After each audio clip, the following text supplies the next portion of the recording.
What we gonna do right now is go back, way back. Shake, give me your friend. Hey, come on, hey, come on, come on, shake, come on, shake, come on, give me your friend. Hey, come on, big girls like Doodle Brown, fat girls like Doodle Brown. Fat girls, let me see you grind.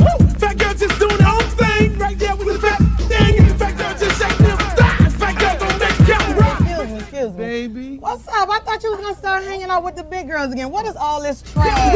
But like that girl, hit the ground, hit it up, and you hear the sound. Fat girl just looking so sweet. Fat girl don't make it deep.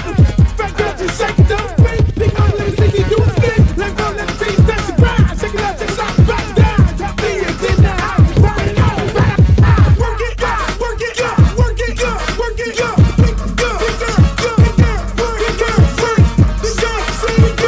big girl, big girl, big girl, big girl, big girls like you around. Fat girl keep going, don't quit. Fat girl just move the damn hip. Fat girl keep down, don't stop. Fat girl wanna see the ball. Shake it stuff, fat girl, shake it fast. Fat girl nigga wanna see that.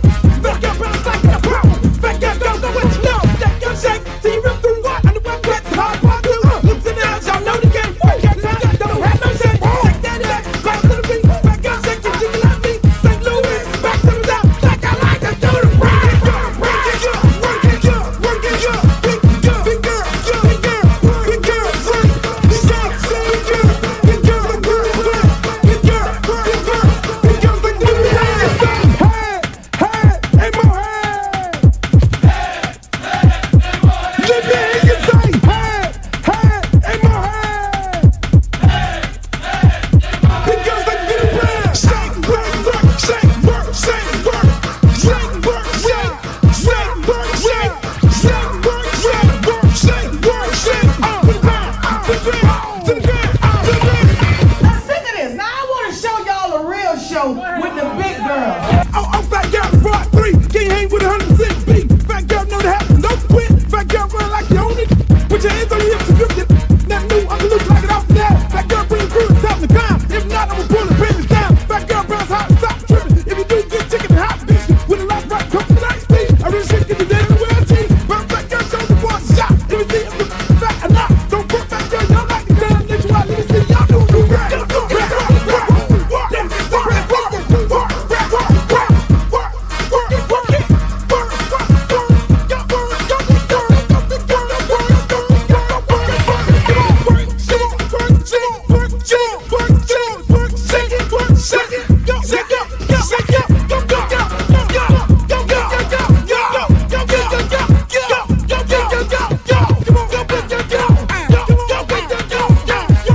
I'm serious. Where you are, not ever.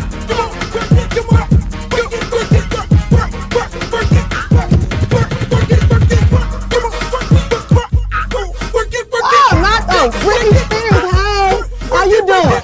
Big girl, big girl, big girl, big girl, big girl, big girl, big girl, big girl, big girl, big girl, big girl. Oh, but ain't the little leprechaun. Girl, your beat is so up. You look a mess. All about the big girls. What about the big girls? Big girl, work it, work it, work. Big girl, work it, work it, work. Big girl, you done suck all the fat off your ass.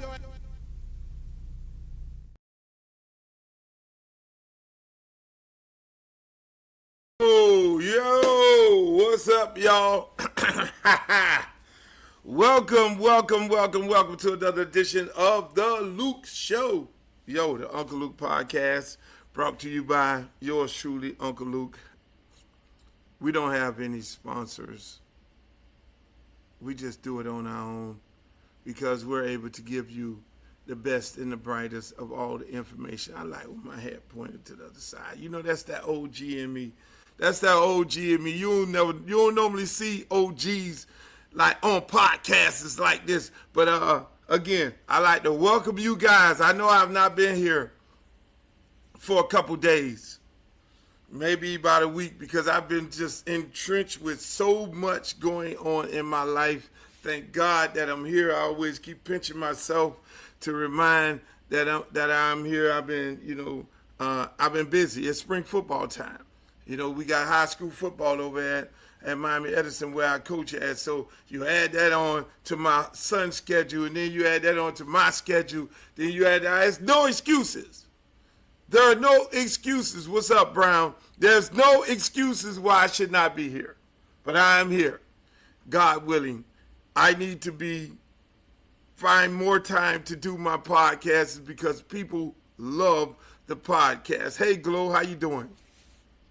And I have to be here for you all because I have to give you all the information that you may not be getting from other places because these other places, they're very interested when they try and give you guys the information that you think you're getting, but you're not necessarily getting. That's a whole nother story. That is definitely a whole nother story. You know what I'm saying? But again, I am happy you guys are here. Here. As you can see, I got all kind of control issues going on. But listen, man, before I start the show off, I always like to tell you all, get in the chat, let me know where you're from, because that's what I want to know. Where you from? If you're from Houston, if you're from Arkansas, if you're from Maryland, if you're from Carolinas, put in the chat where you're from so I can then know exactly who I'm talking to, and then I can post you up here. But it's been a lot of things going on. It has been a lot of things going on, man. Shouts out to the people who gave me a street signing. I mean, I'm still trying to. I'm still really processing it all because I really have not had a moment where I can sit down and think about what the hell happened. You know, because it just happened so fast. Me getting a street named after myself, you know, it went really, really fast. And I'm here to tell you guys, I'm still overwhelmed by it. I'm humbled by it. I'm humbled by everything that went on in that entire process. So, you know, people come to me and ask like, yo, how you feel about having a street named after you? And I'm like, man, I'm still like really trying to process the whole thing. I guess because things have been happening so fast and my life is always so busy and there's so many things going on that I've not gotten to the opportunity where I could just sit down and like, whoa, I got a street named after me. What the hell? How did that happen? When did that happen? My God. So it is still amazing. I think one of my friends told me, they say, man, you might need to go back to the block and just take it all in by yourself, which is something I think I'm going to go do. I mean, listen. It was a whirlwind of emotion. I'm going to tell y'all that right now. I mean, part of me, I stayed home like the whole week. I didn't go out because I know that most people get a street named after them, they're dead. And I'm like, I don't want to die. And like, you know, shit happens. You go ride down the street, some shit happen. People like, yo, you need to come to Atlanta because we got to do some work. I'm like, no, I'm not getting on the plane right now because I need to be here for this. Because these things don't happen that often. You don't get a street named after you that often and you're living. Then the ladies, shouts out to Gail and everybody in the mayor's office, then they sent this flyer out that looked like an obituary, and people were calling me to find out if I was dead or not. But, you know, hey, look, I love the girls over there. They did what they had to do. I ain't got no complaints. But everybody was like, yo, this flyer looks like an obituary. They got you looking like you dead. I'm like, yeah, but leave them alone. I mean, these girls are working hard. They're doing the best that they could do. I mean, just the mere fact that they could think about me in this manner in the mirror, thinking about me in this manner to make this thing happen. I'm fucking humble and grateful. So y'all shut the fuck up. I am living. So on top of the obituary, and then you not knowing whether you're dead or not because they're giving you a street, I had to stay the fuck home. I was like nerved the fuck out the whole damn week. Like, yo, I'm not going anywhere. I'm gonna go where I gotta go at, and then bring my ass back home because I want to be living for this shit. I want to be living for it. But you know, hey, thank God we made it. We made it. I mean, and this is the first time that I'm speaking on this. I got there. Let me just take you all through it. And I just saw all these people. I'm like, shit. You know, I invited some people, and then I got to the point where I'm like, yo, I'm going to fuck up. And I'm going to not invite somebody. There's going to be a fuck up somewhere here. And I just went on social media like, everybody is invited. You all come. Enjoy yourself. Everybody come.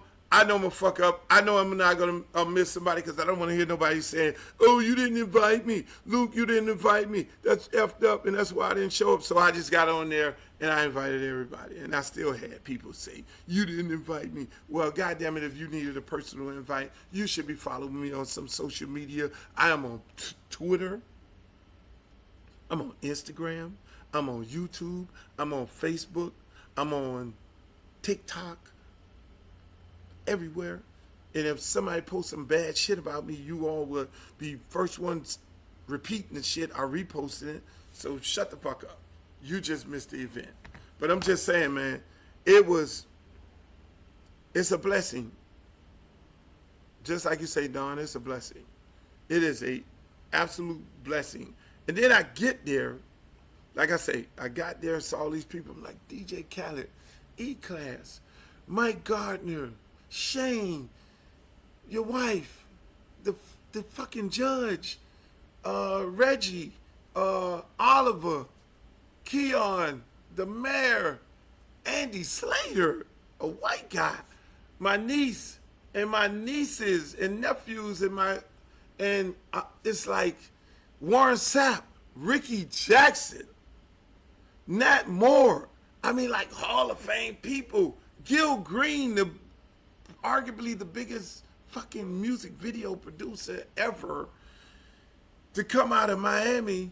And I mean, I'm like sitting there looking at all these people, Stan the Man, you know, people, black, people I hang out with. I mean, Scarface, fucking Scarface. And I mean, it's like, I'm blown away. You know, there's a bunch of people. I mean, Disco Rick, he's there. I'm looking at, I mean, Larry Dog, Razor, Ron May, Dwight Jackson, Yolanda, the people from my board, and the kids, and Devontae Freeman, Darrell Estridge, Deuce, all the kids who I coached and shit, and some of the kids on my current team, Larry and all. I'm like sitting there like, I'm all fucked up right now. And there's a ton of people I didn't mention just now. Teach. I mean, it's like you're sitting there like, I got my speech, right? I got my speech right here, all nice and written out. I'm going to go up there so eloquently, and I'm going to say this speech. And people are having speeches before me. It's like they're saying things about me. My son is sitting there, and I'm like, fuck. You know, it's like, so I'm like, the damn speech went in the garbage. I'm telling you, the speech went in the garbage because the politicians, they start talking, and it's like, what the fuck? And people honoring you like, yo, are you dead?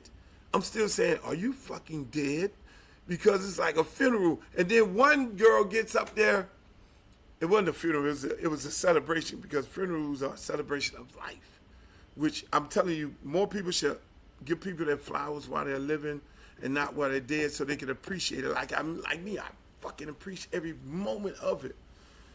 You know, and then the one lady from the commissioner's office, because the commissioner couldn't be there, she had to go to her daughter's graduation, a niece, something like that. And the lady said, my condolences to. And she was like, oh. And then the people in the crowd was like, oh. And I was like, oh, shit, I am fucking dead. Oh, my God. And then somebody was like, oh, no, he's not dead. It was like, that at that moment, I was, you don't know when you're fucking going to be dead. But at that moment, I thought I was out of there.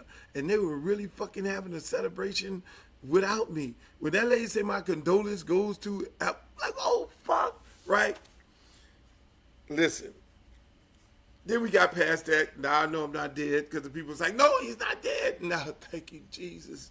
They said behind me, I'm not dead. I'm really here in the living. And I got up there, man. Listen, man, Scarface, I love you. My brother, I love you so fucking much, bro.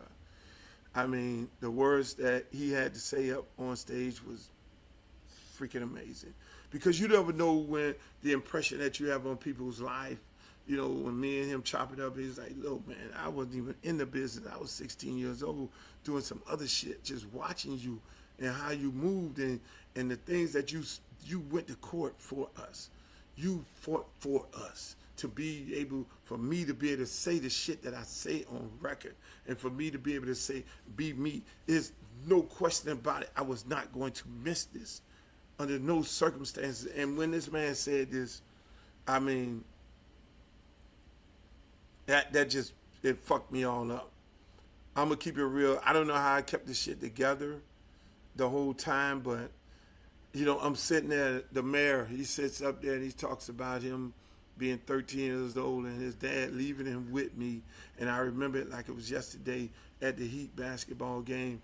And I'm mentoring this little young guy. That's why nobody could say shit about Francis Suarez. I love him to death. That's like my nephew. I'm a fucking uncle, which is I'm an uncle to a whole lot of people.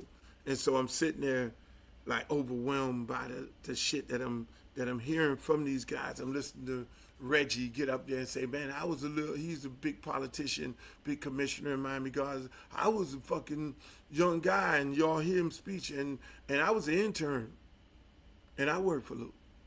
Yeah, Oliver Gilbert get up there, Dorothy Ben-Joss Mendigal, all these people, who I obviously was an influence in their life, Big Teach and all them, and my nephew, he's colorful. He's always colorful, gets up there and he says some beautiful words that I forgot, but I couldn't say because I'm just humbled by this whole moment, and I just totally forgot my whole speech. And I'm sitting there like, God damn, so it was a moment, and then you shaking hands and kissing babies, and oh man, thank you for being here, and thank you for being here, and the best moment of it all was my son being able to sit there and listen to people talk about my history, what I meant to the community, what I meant to hip hop from all different generations, all different walks of life. Because you never sit there and tell your kids, oh, daddy was this, daddy was that, daddy did this, daddy did that. It's better when it's coming from other people. You know what I'm saying? I don't brag on myself with my son. I'm dad. I'm not Uncle Luke. I'm not Luke Skywalker. I'm not none of them guys. I'm dad. And that is it. And so he would have to do his own research, but he got to be able to sit there and listen to people. That was the most important moment in the whole thing, and probably in my life, because he got to be able to sit there, not at a fucking funeral, hear people talk, and how people have the respect for his dad and how impressionable his dad was to him. And I know like one person who was not there, and he sent me a text, Pitbull, who would have been there. He said, no, I got to do this concert at the Hard Rock, and then I got to go do this conference, and that's my other nephew in California. And then I get a call from Alberto Caballo the next day, former superintendent of schools here in Miami-Dade County, but now superintendent of school in California. And he said, Luke, man, I didn't know. I'm like, you didn't know what? He said, man, Pitbull came here to a conference, and all he did was speak about you, how you saved his life. you know, and the things that he said about you, I just didn't know. I know you for damn that 10, 15 years, but I ain't know all these things. And so, you know, it was like I say, it was an amazing moment. And I'm gonna share some of the things throughout this podcast with you guys that went on. But for my child to be able to see that, you know, I wish my other kids would have been able to sit there and see it, but obviously I'm pretty sure they had some other things to do. But my nieces and nephews, my great nieces and nephews and all of them were out there, and they got to see it. They got to hear who their uncle was all about, and I'm still living. And we still writing more chapters in this book because the work don't stop. The work don't stop. Trust me, it continues on. We got to continue saving more lives as we go every day. And we got to keep, you know, setting new standards and new boundaries and being the person that I am. And that's all it is until it's over. I got to be that. I got to be a good dad. I got to be a good community servant. I got to be a good person. You know, I got to be all that and some. And so that's how I kind of live my life. But, you know, I just want to share some things because what really bothered me was the fact that I did go into it with a purpose of telling my story. You know, telling not my story, but my family story, because it's not really about me.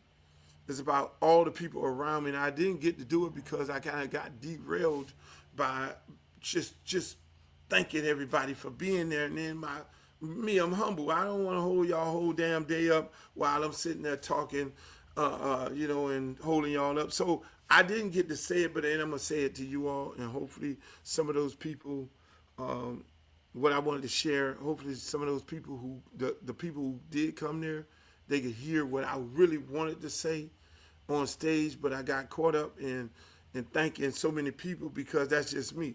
Thanking so many people for doing the things that they did. And I thank the mayor. I thank the commissioners who put this bill through and passed it and all that. And the words that they said about me being able to get the street, because you just don't get a street like, oh, Luther Campbell, I want to get a street. No, it has to go through layers. You don't get, you know, it's not like the Hollywood Walk of Fame or the Rock and Roll Hall of Fame where it's all political and you just got to go and know somebody that knows somebody. No. This thing has to be voted on by the entire commission.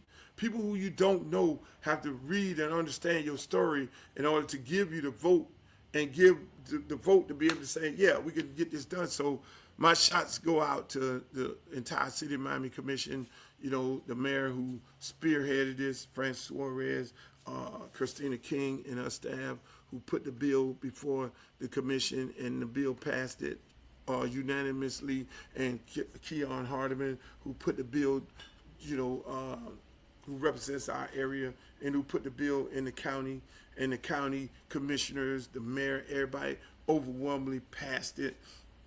No questions asked. Oh no, this is a no-brainer. And the beautiful thing that some of the commissioners had to say about me, which was epic, again, in more ways than one. You know, I know a lot of them couldn't make it there, but they already said enough. And like I say, man, some of the things I wanted to say, man, I'll say it right here. You know, my journey, again, it wasn't really, it wasn't about me. You know, it really wasn't about me.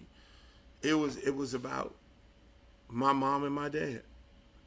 You know, and to be able to get a street named after you on the block in which you were raised, the house that you were raised in, the street that you was raised in. People don't know these stories because obviously my story has not been told on a wide range. Hopefully a large part of my story will be told in the next coming years with the projects that we have. But listen, man, on that block, I mean, that shit means more. It means more than you could ever imagine. You know, it's deep because my parents are from Overtown. My mom is from Overtown. My dad is from Jamaica. My mom family is from the Bahamas, and they moved us there to where my street name is. Shit, in the early '60s, you know, right before I was born.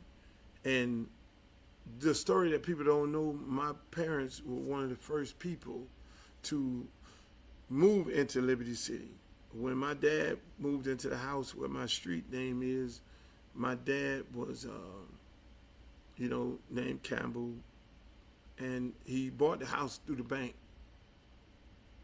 And he didn't do a regular closing where you would see the other people and the people would say, okay, yeah, you go do the house visit and all that. He rode by the house, and he saw that he wanted that house for more ways than one. He wanted to live and move us into that neighborhood because we were living in the blues. People don't really know that. Caledonia. We were living, my family, I mean, I come from a big family, 4 brothers. I'm the 5th one. I guess that's why I act the way I act. And we moved into this 2-bedroom house in Liberty City where there was no black people.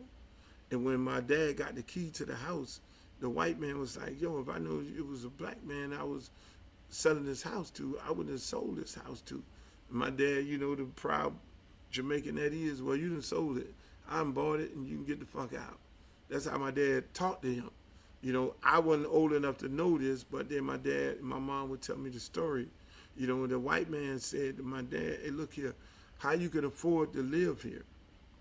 Because black people, they live over there, which he referred to what you all, he referred to as Scott Projects, and he referred to it as the pork and beans. And that's when I learned what that meant. My parents told me, and my dad was like, what you mean pork? What would you mean pork and beans? He didn't say Liberty Square Housing Project. He said the pork and beans. And my dad was like, what is the pork and beans? Right? To this arrogant white man who had a problem with it. And he said, all them people over there, you supposed to be living over there with them. People, they could only afford pork and beans.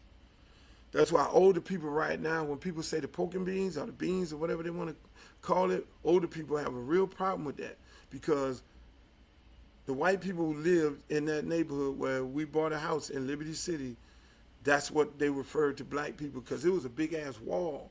It was a projects. And all black people lived in there, and they always, I guess that was their thing, pork and beans. They called it the pork and beans. Only thing that they can afford is pork and beans in there. And they was living on governmental assistance. Well, my dad said, well, I'm here, I'm going to change that. And so more black folks start integrating Liberty City. That's why it's so amazing right now that Liberty City is getting reintegrated by whites and Hispanics. My parents were one of the first to move there. And so with that historical significance, it shaped me to be who I am, to be the fighter that I am. And so now, mind you, going through this, now we living there, place getting more integrated, more blacks coming in. I'm growing older, you know. Now, I, pick up a little trade. I like to DJ. I like to make music. So I start DJing with this little stereo in the house, making mixtapes for my homeboys who live next door, the Jamaican guys. My Jamaican friends, I mean, that's why today I don't eat pork right now because these were straight real Rastas. And so I kind of grew up hanging out with them dudes because all my brothers by then went to college and everything. So I just started hanging out with these Rastas, but they would never let me get into the deep part of what they were doing because they were real notorious gangsters. You know, them dudes were real tough guys. But then they taught me to hustle, which all my parents taught me how to hustle. And so I learned so much out of this house on that block and how I'm going to shape the beat. So I'm hanging out with the Rastas, making tapes for them. They give me money. Then I got my little DJ stuff. I'm selling frozen cups to the kids in the community. I find me a Pac-Man machine. I get the Pac-Man machine. I put that in there in little wash house. Got a little wash house this big. And kids coming over and I'm playing the music. So I don't even know what the fuck I'm doing, but I got a little hustle going on. Then my other friends call up and say, man, we got a little DJ group. We got two speakers. We can grow bigger, ghetto style DJs. Then I joined this group. So mind you, everything is happening out of this house that I grew up in. My mom and dad, listen, man, if it weren't for my mom and dad, I'm not who I am. And that's why everybody, you have to be good parents to your kids. Some people who listen to this podcast may be fans of their kids. Don't be a fan, be a parent. Because my parents, they taught me rough. They were real parents. You got your ass whooped, which I know right now today you'll go to jail if that happened. But you got grounded, you got everything. You know what I'm saying? They taught me who to be and how to be the person that I am today. And so out that little house on that block, I didn't go fast forward to doing big parties at Atapata, then at the park, African Square Park, doing the parties there. Building up, we get 2 speakers, 4 speakers, 16 speakers. Now we're at Carroll City Senior High, and we're doing big dances. Then we go and get the skate ring and call that the Pac Jam. Now we skate ring on Sunday in the park, on Saturday at Carroll City Gym, and on Friday at Atapata Junior High. And I mean, shit getting bigger and bigger. Now we're bringing out hip hop artists that never came to Miami in their life. You know, now I'm bringing these dudes down. They're doing shows and stuff. And then I end up bringing down 2 Live Crew, and I'm still staying in that little house. Mind you, mom and dad, 2 bedrooms. Mom, dad, 5 brothers. As it went on, the brothers were leaving. They were leaving, but then I'm still there, trying to find my way, doing what I got to do. Now I go and start doing records. 2 Live Crew. First record, Throw the D. Nobody wanted to sign them. There was no such thing as hip-hop in the South. I'm interning at the radio station with Jerry Rushing and Leo and Stereo and all these George Boogie Jones, and I'm learning the business at the radio station. I'm in the Jerry Jarvis record pool. Now I'm a big DJ in town, and I'm just learning as I go. 2 Live Crew comes, and we having the same problem that everybody else, which you heard the stories of NWA. They were all on this record label distribution company called Malaco Records, and all these guys, and they didn't know. Next thing you know, I'm signing these dudes. I'm not signing these dudes up. I'm just helping them, put a record out. And everybody told me no. Still in this little house, trying to find my way out, because every brother went to college and got the fuck out. But I got to get out. So eventually I end up making enough money DJing, I'll get me a little apartment. I got to get out, because my mom and dad are all there. Look, motherfucker, you got to leave here. You got 1 year after you get 18 to get the fuck out of here. You're going to either go to military, college, or you're going to do something with your life. And that is what I knew. So I got to find my way out. Mind you, now can I use this shed? I'm going to put a shed back here. I start putting the records back there. I got to put these records out on the 2 Live Crew because nobody wanted them. What the fuck are you doing? You got records? You doing the records? I'm like, yeah, because everybody said no, and I believe in this group. Not knowing, took all my little money I made DJing. They ain't got no money. They're in the military. They got to go back and forth to California. I'm taking my money, putting it into this fucking record that I have no idea about how to promote or do. And I just use what I learned at that little house with my Jamaican friends living next door, with my ideal of selling frozen cups, Pac-Man machine, DJing, doing the parties, getting people at the parties. I'm going to just apply all this to then promote this record. I'm going to use the same shit. And now I then go do these records. So I go do these 2 Live Crew records. Now I got to store this shit. So mind you, now I'm storing it. Now the records start blowing up. I'm manufacturing this stuff myself. I'm going to the pressing plant and manufacturing this shit. This little motherfucker from this street here don't know nothing about this, but I'm learning as I go. You see what I'm saying? But I'm doing it all out of this little house, the mom and dad house on 58th and 11th. So all this shit started right there. So I say all this to say this. I want people, you know, that's why it's so amazing. I want people, when they go down that street and they look, because at the end of the day, all of us at some point we're gonna leave here. We're gonna leave here. I want people to be able to go and look on that street corner and look at the sign 100 years from now. Who the fuck is Luther Campbell? That's how deep it is for me. Why is his name on this block? This is the block he came from, that house he came from, right there. Whether they put condominiums or whatever the fuck they may put up in there, you know, and that's how the world works. How did he do what he did? Okay, he went from selling records out of the trunk of his car out this fucking shed of this house. This dude created Southern hip hop when there was no such thing as Southern hip hop. Turned down constantly. Told no that it won't happen. Out of this little house on this fucking block. So when a person like Scarface say, man, this is what you mean this much to us, it all started right there. That's ground zero.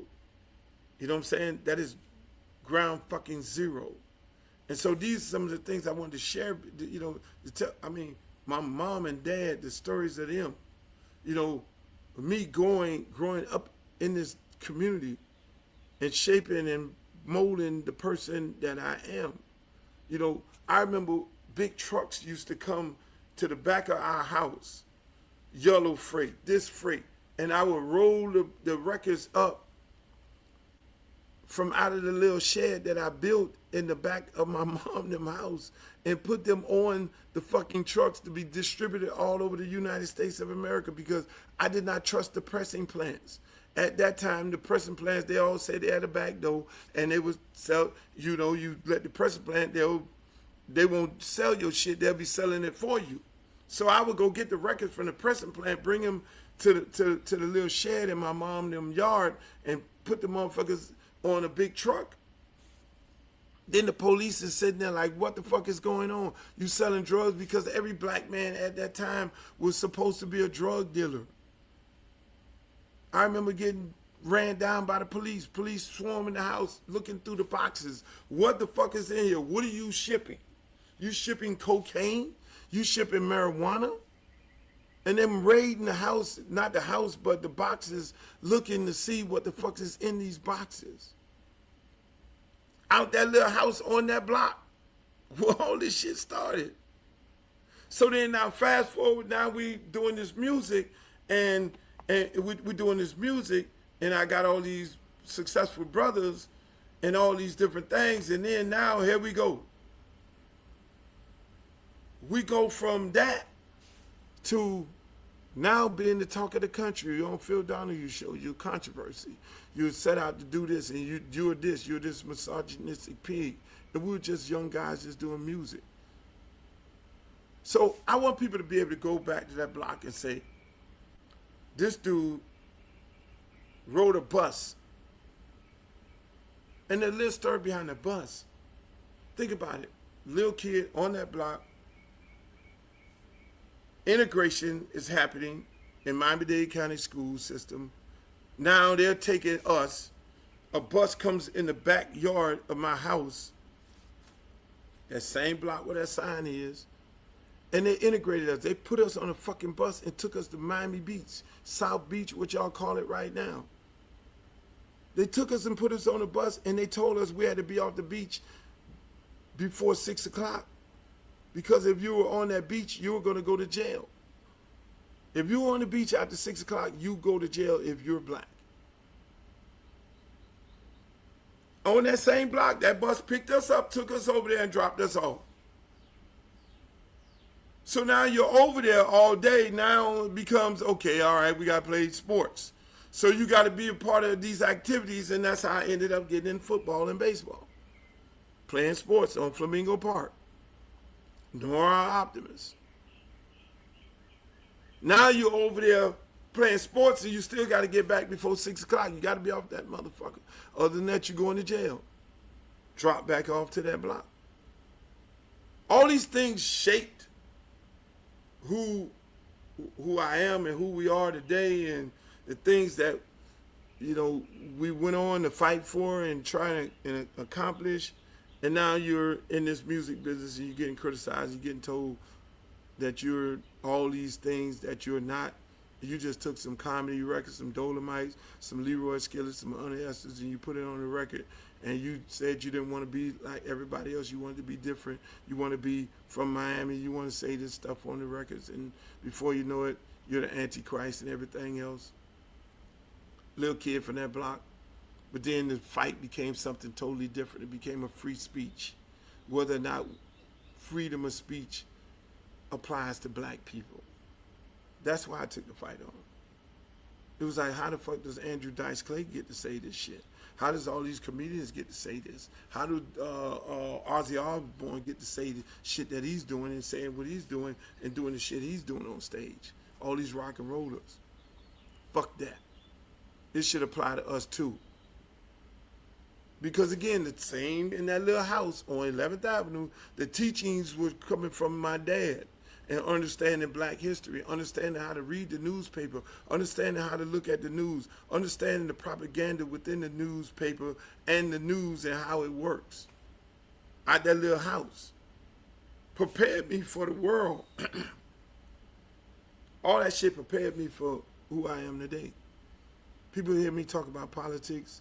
Man, I've been deep into politics before I got into music, before I got into sports, because in my house, we talked about politics. And if you know anything about Jamaicans and Bahamians, they talk politics and they're well aware and well abreast. That's why we vote at damn near 1,000%, because we know politics run the world. And so me being involved in politics like I am on a regular basis, that's easy. And knowing the world and how the world works put me in a position where I was the right guy to fuck with. I was the right guy to fight these fights for hip-hop out of that little house on 11th Avenue when you ride by that street. And these are the stories that I want people to know when I'm out of here and going, and when they ride down Luther Campbell Way, that who the fuck is this dude? Look this shit up.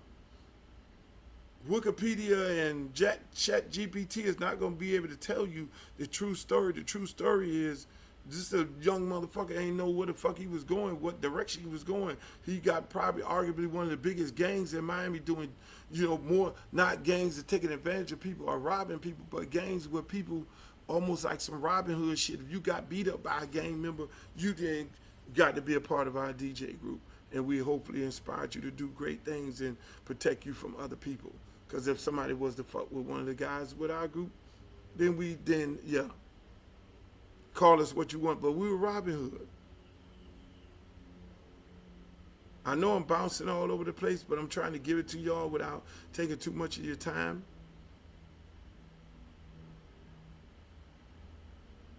It's deep when it comes to that block and that street and that person on that sign. Now I got to take on the United States government. I got to take on the Vice President of the United States. Dan Quayle, before getting on Air Force 2, is on the tarmac talking about this guy named Luther Campbell from that house on 11th Avenue, and that he's the worst thing in the world. I got to sit there and get letters from fucking senators, John McCain, telling me we need you at a Senate subcommittee hearing because you're corrupting the minds of young people. And then I say, fuck you, I'm not coming there. I got Governor Martinez coming after me, the governor of the state of Florida. And I'm like, why is all this happening? I'm getting sued left and right because I'm just a little kid selling records out of the back seat of my car, and now I'm making money and I'm doing things, and I got the Two Live Crew and H-Town and Anquet and Poison Clan, and I saw JT Money, shots out to you. Thank you for being there. So now I'm helping everybody in my community who looks like me, who came up like me. Every one of my artists are like me. All of them. Majority of my artists are like me. I have to be able to relate to them.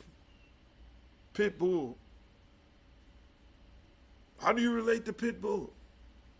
My artist. I have to relate to them because I was that same kid on the streets, not knowing what direction I was going in. Being motivated and inspired to the point where my parents took and sent my ass to D.C. because they know I was either going to be dead or in jail. And I went to D.C. and shots out to people in D.C. I got inspired by them black people doing big things. And I got sent, when I sent home and I was ready to come back, that's when I got motivated to being a business person. Trick Daddy is me.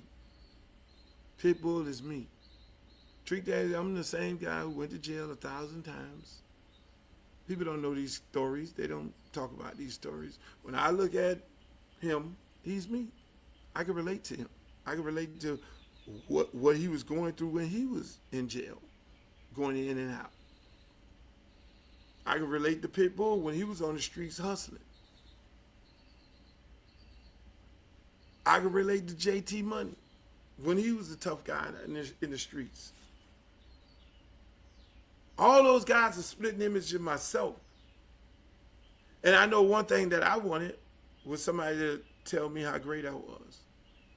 And somebody to tell me that they love me, even though I got love from my family, my mom and all that, this tough household, but from the outside, other people from your family saying, you're great. You got a gift. God gave you a gift, and this is what your gift is. You don't have to do the things that you're doing out there to be great. Apply that same shit and apply it to you, and that's what made me be able to inspire people like the Pitbulls and the Trick Daddies, JT Moneys, H-Towns of the world. Same kids in a house similar to mine, about 5 siblings, mom and dad, in the hood of Houston, eating peanut butter jelly sandwiches, spice ham, some cans and rocks, holding up the fucking seats. I was that. They weren't in the streets hustling, tough guy, but I was living the same way they was living, 5 people in a 2-bedroom house. You had to do what you had to do. You had to fight for the food and all that shit. And there were plenty of nights where you had to come home to a goddamn bologna sandwich in that house that's on that block. So I could relate to these good folks and be able to inspire them to be great and to tap into what they do great. And then when you look at the football players, Devontae Freeman, he comes out there and he says some beautiful words. These are the people that I can relate to. And these are some of the things that I wanted to say, but it would have took too much of their time.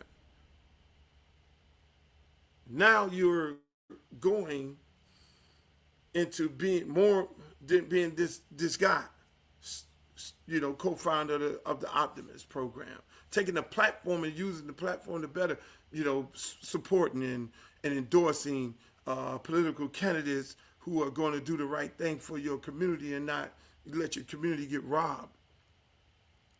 Inspiring others like the Scarfaces and all these people of the world. Selling millions of records, going around the country performing for millions of people on a yearly basis. All this guy out that house on 11th Avenue.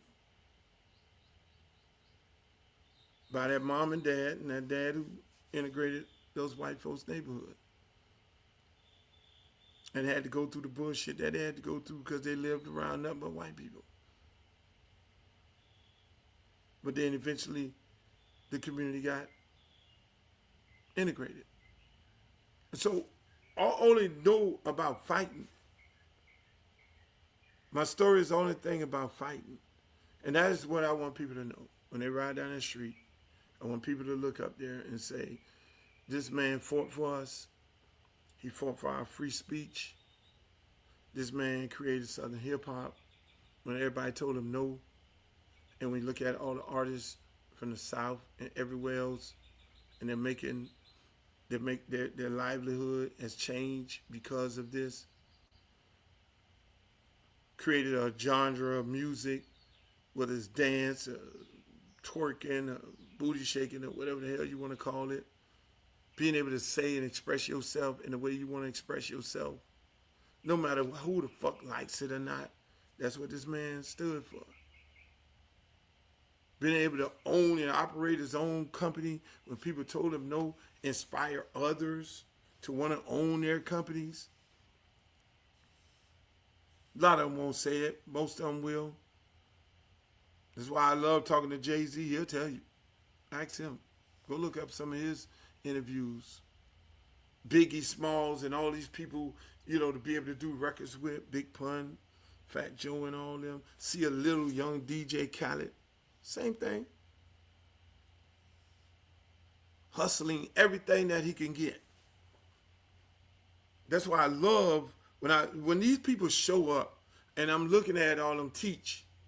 Big Teach, you came from New York. The guy who was helping, the guy who was, inspired him to come move to Miami, died. He taught him to promote. Big Teach, you come into the company. I got you, boss. Teach you how to promote. Teach ends up being an A&R for Pitbull. Jeff Sanchez, who now is a big wig at the NBA, who worked in that office right next to Teach in a little cubicle at Luke Records, while we got this young guy, Pitbull, trying to figure out what we're going to do with him. Trick Daddy living in the condo with me. H-Town going to their house because Low White told me to go over there and these guys could sing. You name it. JT Money, Poison Clan out of Northern High School. Put them out. My little niece, Anquette, they cousin. And to be able to do this coming out of this little fucking house is amazing. And now you in court fighting for free speech or going all the way to the Supreme Court because you're getting sued by Roy Orbison because you did a parody. And now the question is whether parodies are protected by the First Amendment, and everything that you're doing on the internet right now today when it comes to intellectual property is because of me fighting that case. I wasn't going to jail. My record got banned. This little motherfucker coming out this house on 11. I want people to, when they ride by, okay, what did this nigga do? Who the fuck is this motherfucker here? I got a record banned. Nastiest Wannabe was banned by federal judge Gonzalez in Broward County. I ride by that fucking courthouse a lot right now to this day. My son was going to a school right down the street. I had to ride by the fucking courthouse where I spent millions of dollars fighting for the rights of people to be able to say the shit that they're saying right now on records. To be able to dance, to be able to express themselves the way that they're able to express themselves right now. That's when they see that sign and say, who the fuck is this dude here? This ain't about no music. This ain't about no one song. It's deeper than rap, as we all say. I had 3 cases going on at one time. I had whether parody was protected by the First Amendment. I lose that case. What you see on Saturday Night Live and satire and all these things, they couldn't do it. If I just say fuck it, that would have been on the books. What people don't realize, with this case law, that's the law. That's case law. They use that against you in a case. Now I got a goddamn record was banned by a federal judge Gonzalez, who was appointed by a goddamn Democratic judge. I got this shit going on. The record was banned. I wasn't going to jail. Leave this motherfucker banned. I'm not finna spend hundreds of thousands of dollars to fight this case. I could have left the motherfucking band. And the record, every bit of that record would have been worth $1 million if you purchased it. That's why it sickens me every day when this dude Weinberger is profiting off of our music, and thank God, because there is a God, that we were able to get our music back after 30 years. Because of what? Because of politics. Because of Congress passing a law that you can get your property back. So now I got these, 3 cases. I got to go appeal the case of whether of this NASA's want to be, because if I leave that on the books, hear me closely, hear me clearly. So when you ride by that motherfucking street, or any rapper that may be listening to this, and you're being able to say and do the shit that you're doing on your records, when you ride by that motherfucking street, I could have left that on the books. Because NASA's they want to be cussing and doing all that on the record, saying this and doing that, the videos, all that shit was banned. So you wouldn't have, if you leave it on the books, it would have been precedent. When you go into the courtroom, when you go into any courtroom, and when they want to sue you or put you in jail, or say this is new law. New law is created by the cases. That's why they say when your lawyer go in there and say, well, the case George versus the state of Florida, and George versus the state of Florida, the judge ruled in this case that this is illegal. They use that case law against you. That's the part people don't understand. And they say, okay, well, that sets precedent. So in that case, yeah, okay, you got any case law to say anything different than what he just cited? So I'm going to go with what the judge ruled in that case. Luther Campbell versus the state of Florida, the federal government, in a federal case that this record, NASA's want to be, is obscene. Now, Gorilla goes out and put her fucking record out, or Lil Wayne go put his record out, and he's talking about slap that ass and getting shot by the lady cop, fucking this motherfucker, doing this, doing that, and all this here. I'm gonna shake my ass on the video. No!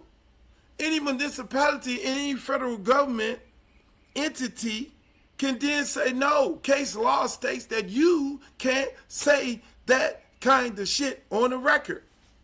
Because Luther Campbell versus the federal government in the state of Florida states that this is on the books, so technically you can't do it.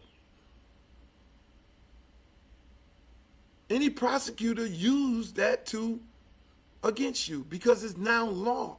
But I got to go in there, the guy who's being talked about by Salt and Pepper, being talked about in shots. I love them. Kid and Play and every television network and every guy and all these places that he's the Antichrist, worst shit in the world and all that. I got to go in there alone with my fucking money that I could have had right now. Got a couple of dollars, but I wish I had that motherfucking money back. I got to go in there and get this motherfucker overturned because I know, because of the teachings in that house on 11th Avenue, where my goddamn street name, I know I got to go and get this shit overturned, because if I don't get it overturned, people coming behind me will not be able to sing and express themselves on music, on records, or anything like that in life. I got to get this shit overturned. I'm going to go fight for everybody behind me. It's not about me. I can leave the record. I've seen my lawyer say, man, look, there's no record ever been deemed obscene by a federal judge in the history. You just made history. If you leave this motherfucker like it is, this is what's going to happen. Anybody after you is going to get fucked up. You're not going to be able to make the same type of music anymore, too. But at the same time, this record will be worth so much money because you will be selling this bitch on the black market for damn near $1,000 a goddamn record. People trying to buy it on the black market because it won't be able to be sold in the record store, because once they deemed it obscene, they start putting people in jail. They put freedmen in jail and in the record stores all across the country. They start locking motherfuckers up for this record that was already deemed obscene by a federal judge. Come on, man. When you ride by that motherfucking street, that's what you're going to see. This guy was fighting for Southern hip-hop when it wasn't. Going to seminars in New York, and people saying we were a fad and this shit would never happen. And I'm standing up there cussing them out, saying, no, motherfucker, the South will rule. And before you know it, y'all gonna be trying to sound like us. That's that little motherfucker. When you read that sign, when you go down that block. So the record gets deemed obscene. I didn't say, fuck it. I'm gonna go right down the street from the courthouse and do a concert. And we end up going to jail. So now that's case number 3. So you got a case going to the Supreme Court for free speech, and where the parody is protected by the First Amendment, you're appealing the federal judge ruling that Nasty As Wanna Be was an obscene album. Now you're getting ready to go to jail because you defied a court order and you went and sung this motherfucking song. So now your ass is in state court, getting ready to go to jail. Fuck it, I'm ready to do it. So when they look at that motherfucking sign, this ain't no just, okay, we going down the street and look at some motherfucker who did some songs. I want them to be able to ride down there 100 years from now. That's what you get. So on top of that, now that you're successful, now that you're fighting these fights, now you got these people coming into your business stealing, in my opinion, trying to rob the rich history of the company because they ain't got no fucking talent.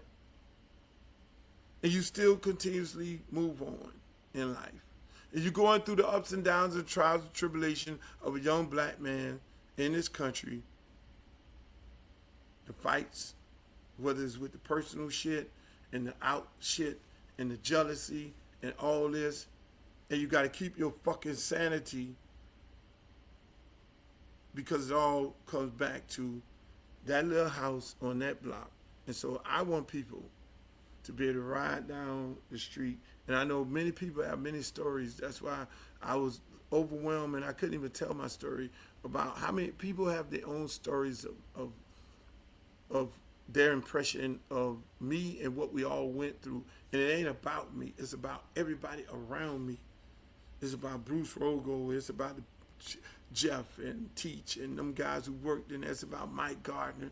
It's about Shane. It's about Nikki. It's about Razor. It's about Ron May. It's about Dwight Jackson, his stories. It's about Miss Yolanda, Mr. Meekers, the kids on the park, Freedmen and all of them, how they inspire other people. It's about all of the people who shape and make me who I am today.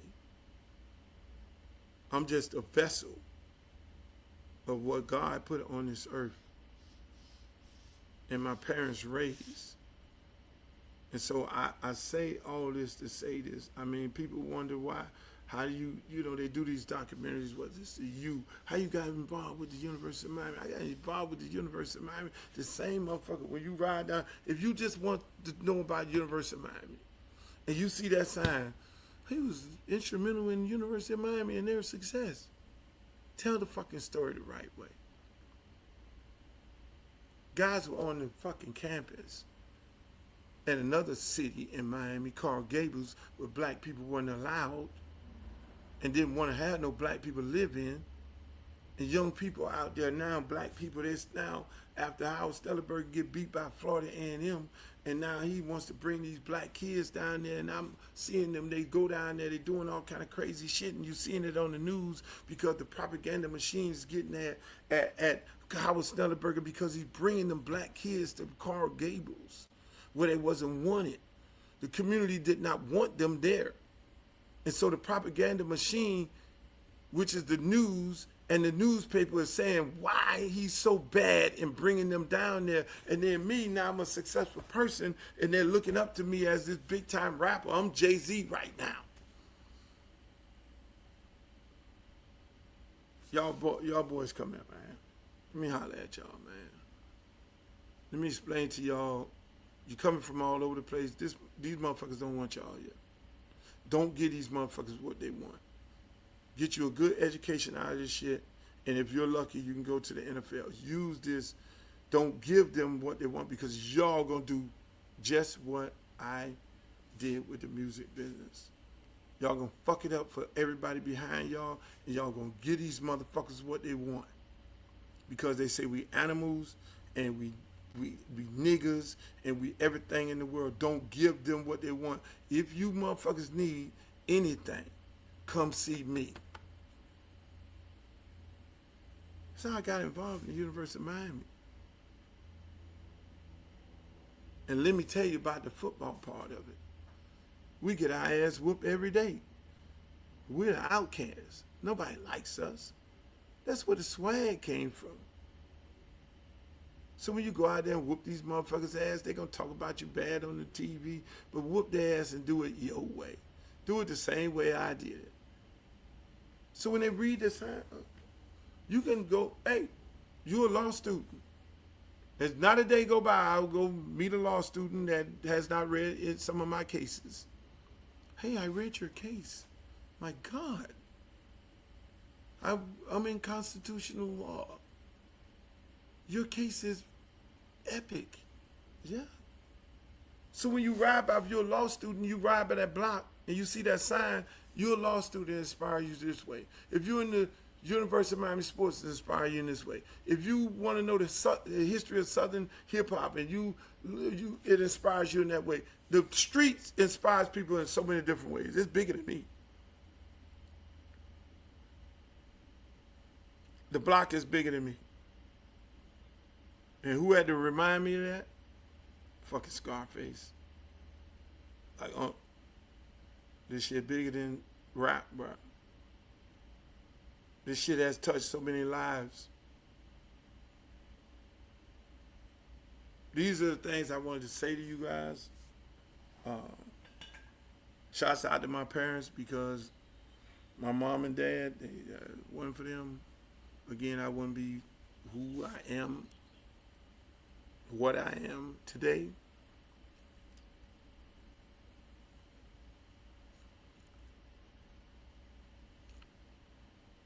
I'm just humble and grateful. I'll share with y'all some of these things. Here's a replica of the street. There it is. If you wasn't there and you probably have not got there, when you come to Miami, make that one of your stops. Do your own history. I got some gifts. My man Teach got this done for me right here. Creation of Southern hip hop. I love that. Creator. My block there. Got my glasses on there. Big Teach. House of Mac. My good friend. My nephew was working on this for God knows how long. He was working on this big picture. I don't know if y'all can see the whole thing. Because the story with him, me telling him, me and Tupac's story, I gotta find where I'm gonna put that up in the house. He always wanted to know the story between that picture there and why me and Tupac were so good of friends. And he saw Tupac with the Luke bandana on, and why, like Ray Lewis and Warren Sapp and everybody and all them. And he wanted to know why me and Tupac how did we become so good of friends? And I told him the story of when he was with Digital Underground, and he just was at awe with me. Most of the guys just wanted to know what the fuck I was doing, how I was doing it, and Pac wasn't Tupac then. He was just Pac. And we would sit there and after the concerts, just sit there, vibe in the hotel, talk about you know, history, his parents' affiliation with the Panthers, and him as a black man, and all these different things. And when I told him again, young fella, you're gonna be all right. Don't let nobody tell you you cannot achieve the goals that you want to achieve. No different than Jay-Z. Jay-Z was one of the guys, just like Pac, hanging around with Digital Underground. Jay-Z was the same guy hanging around with Big. He was the guy hanging out with Big. He was one of the guys in the back of the crew. And I always looked at him, and I always find the guys in the back of the crew that I had the conversations with. Same thing with Jay. Y'all see this infamous video, the Peep Show video that I did, and Jay sitting there and the girls is there, and Jay just had a little record out. He wasn't Jay-Z then. I just was shooting him a solid by having him on this show that was so popular. You know what I'm saying? That's why I love him so much right now today, because again, he's a reflection of all of us. We came from something. So when I look at Jay doing what Jay doing, ain't nobody can tell me shit about Jay and who Jay is. He's still the same guy that he always been. Still the same guy that was with Big them, waiting his turn. He waited his fucking turn. Tupac waited his fucking turn. JT Money waited his turn. Trick Daddy waited his turn. Pitbull waited his turn because they believed in who they were. Rick Ross waited his fucking turn. Rick Ross, I got his first record at the flea market. He gave me his record at his CD. He waited his turn. Flow Rider waited his turn. You look at one of the videos, you see a baby in the back seat of the car. That was Flow Rider, the baby in the back seat of the car. He waited his turn. He was so good at friends. Fresh Kid Ice, like, took him in. That was his guy. God bless his soul. All these guys waited their turn. That shit didn't happen overnight for them. And that's why they could stand this test of time, because they went up the ladder one step, one brick at a time. And that's why they're able to reinvent themselves, because they weren't just given something. And that's why I tell people all the time, everything is earned, not given. You can't appreciate shit when somebody just give it to you. You got to earn it. I tell my son right now today, you got all this beautiful shit here, but you got to earn it. You love playing baseball, you got to earn it. You got to put the work in. We all have to put the work into everything that we do, people. Nothing is given, everything is earned. Same thing with me. When you ride down that street, on one thing you know, it's all earned. This shit is earned. It wasn't given.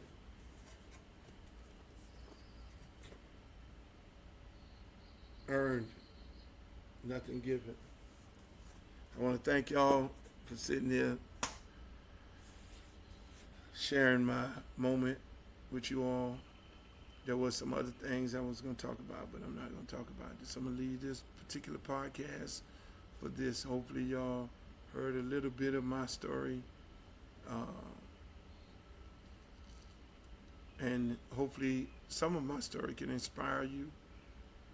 Because again, like I said, I was that kid walking down the street, kicking cans, selling bottles, cleaning up at beauty salons and shit, not knowing where I was going to go at. I looked at planes fly across my house all the time and say I would never be able to afford to get on one of those planes. But then, if I ever say can't in my household, that was an ass whooping. Don't let your kids hear can't. Don't let your kids. Don't even take that out of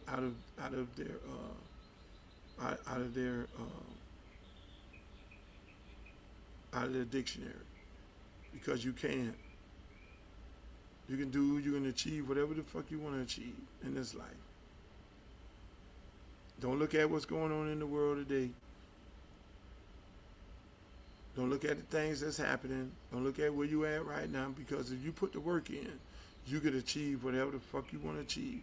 Anybody and everybody that I came around, including myself, we came from nothing. But we believed in ourselves and we put the work in. We never asked for nothing. you put the work in, you'll achieve whatever goals you want to achieve. Until the next time, people, I'm going to get back on schedule. I'm going to share some of these great stories with you all. It's not called Luther Campbell Street. It's called Luther Campbell Way. And the reason why it's called Luther Campbell Way is because we want to recognize the way that Luther Campbell impacted our community. He's never asked me for anything for himself, not once. It's always about the kids. Because again, he always wants what's best. These streets already belong to Luther Campbell. This neighborhood already belongs to Luther Campbell. This city already belongs to Luther Campbell. He's always looked out for me. He's always set the example for me. He's always protected me. He's like a big brother to me. Thank you, my brother. That was a great one from the mayor. Here's what Gil Green put together. Called Luther Campbell Street. It's called Luther Campbell Way. Technical difficulties. I was one of those interns working out of his office, riding around in the Luke vans, getting people registered to vote. So I look as Luke as the father of Miami. But Luke, I just want to say I love you and I appreciate you and I'm grateful for you. I'm happy for you. You're proud. Luke Campbell Way, Liberty City, Dade County, 305. Make some noise for Uncle Luke. Everybody that's out here, they're out here because we all got something in common. And what we have in common is we help. We help kids like this. Gil Green helps and inspire. DJ Epps helps and inspire. Devontae Friedman helps and inspire. DJ Khaled helps tremendously inspire. My good friend Stan the Man over there helped. E-Class, who was here, helps and inspire. These guys do a lot of things that you all don't even know. I mean, teach, owns a restaurant, helps and inspire. I mean, that is what it's all about.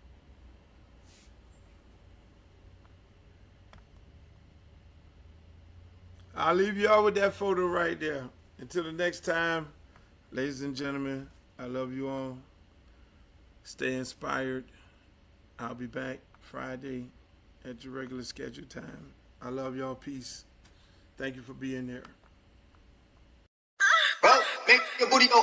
Make the booty go, make the booty go, make the booty go, make the booty go, make the booty go pop, pop, make the booty go pop, pop. I need some bad girls. I'm gonna let y'all hear my new song. I need some bad girls. Come on, baby. Come on, right here. You and you. Come on with that, your fine ass.